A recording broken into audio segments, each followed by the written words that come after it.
Zen and the Art of Motorbike Maintenance follows the narrator and his 11-year-old son Chris on a cross-country motorcycle trip.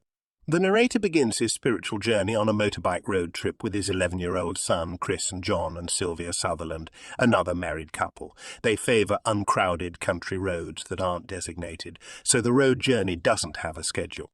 The narrator discusses significant issues throughout the tour. He calls this approach Chautauqua, referring to the traveling tent plays that used to tour across America and provide popular presentations to entertain, educate, and enlighten their audiences. The narrator thinks about the Sutherlands' dislike of motorcycle repair and technology as the group travels.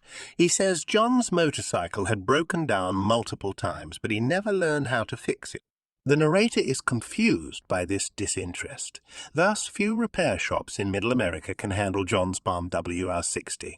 The BMW started having issues halfway through their trip. The narrator suggested utilizing a shim stock, a thin, flat metal strip, to make a quick adjustment in the middle of nowhere. The narrator said, "Best shim stock in the world," when John asked where to buy one. John was appalled that he would advise a remedy that would ruin his BMW's elegant design. He also recalls a leaky faucet for John and Sylvia. John tried to fix it quickly. It failed, naturally. He then saw Sylvia lose her passion with her children as she tried to ignore the leaky faucet. The narrator suddenly realized that the Sutherlands' problem isn't motorbike maintenance or a leaky faucet. They can't take the tech. They rebel against the system like beatniks and hippies. The narrator sympathizes with their technology concerns, but disagrees with them on motorbike maintenance. Unfortunately, they self-destruct by hating technology. The Buddha, Godhead, sits very easily in the circuits of a digital computer or the gears of a cycling transmission, as he does at the peak of a mountain or in the petals of a flower. The narrator realizes that the Sutherlands are amorous when he travels with John and Saliva. Romantic music is inspiring, innovative, creative, and intuitive. Life is unpredictable and uncontrollable to them. Romantic thinkers like the Sutherlands prefer to admire their motorcycle's beauty rather than learn about its inner workings. Classical thinkers like the narrator prefer to comprehend the details and make sense of the world, including the motorcycle's inner workings. The Sutherlands reflect romantic ideas, while the narrator is classical. In contrast, the classic mode uses reason and laws. In other words, riding a motorcycle is romantic, while maintaining one is traditional. Romantic understanding sees the world as immediate appearance, while classical understanding sees it as underlying form. The narrator compares the classical mind to an engineer or mechanic by using motorcycle maintenance as an example. For instance, a romantic might only see the surface of a motorcycle engine. A classical person can be captivated by it because he sees the underlying form in the lines and contours. The rational, analytical, and classical mind understands the power, delivery, ignition, feedback, and lubrication systems of the motorcycle. The romantic accepts life's chaos and emotion, whereas the classic wants to regulate it. Phaedrus comes up while the narrator drives. Phaedrus, named for an ancient Greek sophist, is the narrator's awareness. Phaedrus manipulates the world analytically and logically, he says. He also had an eye, Keyes says. He also had an eye of 170, which is rare. Despite having a wife and family, he separated himself and had no close friends. He was a mystery. English professor and philosophy student Phaedrus. He was captivated by theories by the time he was 15. These potential explanations were neither natural nor scientific, so where did they originate from? He claimed the scientific method could no longer be utilized to identify definitive truths because any phenomenon might be explained by an unlimited number of hypotheses. Phaedrus questioned reason and sought the world's fundamental purpose as a result. Isolation and challenging prevailing systems of thought are signs of mental illness to many individuals. The narrator then recalls a Friday when he went to work and had a productive day. He drank too much at a party that weekend and lay down in one of the back rooms. After waking up, he found he had slept there all night. He walks out the door, perplexed and ashamed, to find he's not in a stranger's home. He enters the door to find a long corridor where folk stopped him to inquire how he felt. Surely they meant his hangover after being so drunk. He finds himself at a hospital he's been in for months.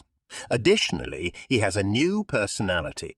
Phaedrus is no longer alive. The narrator was electroshocked to disappear by court order. Phaedrus suddenly comes to mind while the narrator rides his motorcycle. He must decide whether to embrace or oppose these recollections. Phaedrus's life philosophy differs from the narrator's, and he doesn't know how to relax. The narrator attempts to grasp Phaedrus' classical thinking on the long country journey despite his disappearance. Phaedrus became a nomad because he questioned prevailing thought systems. When you can't follow any procedure and seek lateral truth, wandering is natural. Wandering is natural. He wandered. The army deployed him to Korea because of such deviation. Phaedrus changed his writing style in Korea, showing he had changed. Phaedrus was now writing emotionally. Phaedrus described his surroundings on page after page. Marketplaces, stores with sliding glass doors, slate roofs, thatched houses, everything. He was sometimes excited, melancholy, angry, or even funny. After 2 weeks of intensive meditation in Korea, he decides to pursue philosophy in college. He felt philosophy would cure his madness and was the highest level of understanding. Phaedrus begins to define quality while studying philosophy. The narrator compares his mountain climb with his son to Phaedrus's search for quality. Phaedrus decides that quality cannot be defined. Thus the narrator tries to picture a world without quality. He believes that a world without quality is square and artistically uninteresting. Phaedrus's inability to define quality implies it cannot be viewed analytically or classically. Hence, quality crosses romantic and classic philosophy. Classically oriented people recognize how they see the universe and then categorize and split them by traits. In other words, they provide order to chaos. Romantics, however, love life's disarray. Phaedrus argues that quality doesn't necessarily entail rejecting one or the other. Quality is an organism's response to its environment. As they say, we advanced organisms create marvelous mimics to adapt to our environment. We create gods, music, arts, language, philosophy, engineering, civilization, and science, as well as earth, heaven, trees, stones, and oceans. These analogues are reality. Quality drives us to create analogues. Quality incorporates romanticism with rational cognition and considers the enormous analogies from which we construct our realities. The narrator struggled to understand romantics. Thus, the quality philosophy tried to combine classical and romantic thought. The narrator discovers a tension in himself while traveling. The tranquility of his surroundings hides his fears. It conceals eerie locations. Another Phaedrus memory arises from this conflict. Phaedrus felt so much strain as a professor that he would puke up every morning before class. He had stage fright when speaking in front of students, which was contrary to his reclusive lifestyle. Of course, his classmates understood the tension as a strong, threatening intensity. Phaedrus walked to the front of the classroom with all eyes on him. They waited for Phaedrus to begin instructing in silence. Their gaze never left him. Most students avoided his classes like the Black Death because of his notoriety. Phaedrus lectured at a teaching college where all you do is repeat the same boring topics to uninterested students. Before leaving teaching, Phaedrus started dubbing it a church of reason, confusing his colleagues. Right-wing state politics eventually influenced the institution. Thus, academic norms and freedoms were compromised. Professors were advised that all public statements must be approved by the college public relations staff. Since the legislature forbade the institution from rejecting students over 21, academic standards plummeted. Even worse, the lawmakers fined the college $8,000 for each student who failed, thereby requiring all students to pass. Phaedrus was appalled by the modifications and openly called for an investigation of the school and an end to accreditation. He gave his Church of Reason presentation to his puzzled students. He started his lesson with an article about a country chapel with a beer sign.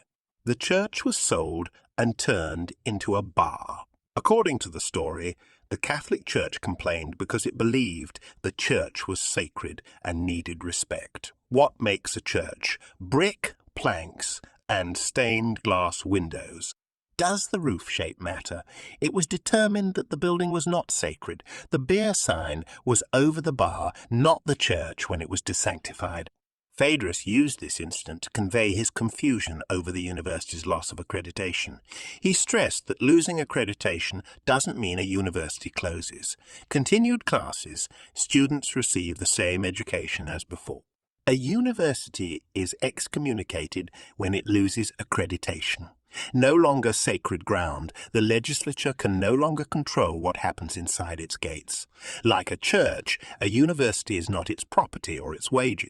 University is a state of mind. It's a state of mind that is regenerated throughout the years by a body of people who traditionally wear the title of professor, but even that title is not part of the true university. The genuine university is the continuing university, is the continual body of reason. Phaedrus began to question why he had followed exclusively reasonable explanations after realizing that a true university had no location, owns no property, pays no salaries, and receives no material dues. Phaedrus realized that passionate spiritual living was necessary for comprehension. Phaedrus's craziness and personal problems were caused by his attempt to reconcile classical and romantic philosophy and seek quality and harmony in life. The narrator worries throughout the long trip that Chris is mentally ill. Chris's stomach pains were so acute they worried he had appendicitis. When he arrived at the hospital, he was screaming so loudly that no one could touch him. After a few more stomach aches, the narrator realized they were the first signs of mental illness. The narrator blames himself for his son's illnesses, even though Chris has extreme mood swings. The narrator realizes by the end of the road journey that he and his kid never seem to agree. The narrator observes Chris move dangerously close to a 100-foot plunge when they pause at the top of a cliff. "Don't do that," he says, grabbing his son's shirt. Chris only gives him an odd squint. The narrator realizes Chris hates him because he's not Phaedrus. He recognizes that his inability to reconcile his identity with Phaedrus prevents him from being the parent his son deserves. Chris's combativeness reminds the narrator of Phaedrus. He thinks he must discuss Phaedrus and his madness with his kid. Chris doesn't like the news, especially when the narrator says he may be crazy too. As a result, he cries uncontrollably. Chris eventually asks, "Were you really insane?" The narrator replies, "No." Chris is astonished and his eyes sparkle. "I knew it," he adds, as they get on the motorcycle and drive off. Chris no longer had to worry about his father's insanity or his own predisposition to it after this epiphany. The narrator accepts his old self by the end of the story. Thus, he and his kid may go out on their motorcycles, pleased with who they are. Science and humanities have been separated for a long time. You can still be both. To obtain quality and a balanced life, you must bridge the gap between the two. Zen and the art of motorcycle maintenance challenges cultural value assumptions, according to Pirsig. Hippies were opposing the capitalist American ideal, and their concept of freedom was unpopular when it was released. However, Pirsig's book provided a positive outlook on life that went beyond material prosperity. It's more than just a good job and staying out of trouble, and its enlargement of success. It goes beyond freedom. It gives an unrestricted aim to work for. To live a balanced existence, you must follow both classical and romantic lifestyle.